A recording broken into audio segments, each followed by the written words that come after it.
जपाकुसुमसङ्काशं काश्यपेयं महाद्युतिं तमोरि सर्वपापघ्नं प्रणतोऽस्मि दिवाकरम्।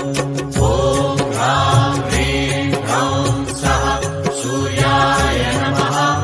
ॐ ह्रां ह्रीं ह्रौं सः सूर्याय नमः। जपाकुसुमसङ्काशं काश्यपेयं महाद्युतिं तमोरि सर्वपापघ्नं प्रणतोऽस्मि दिवाकरम्। ॐ ह्रां ह्रीं ह्रौं सः सूर्याय नमः। ॐ ह्रां ह्रीं ह्रौं सः सूर्याय नमः। जपाकुसुमसङ्काशं काश्यपेयं महाद्युतिं तमोरि सर्वपापघ्नं प्रणतोऽस्मि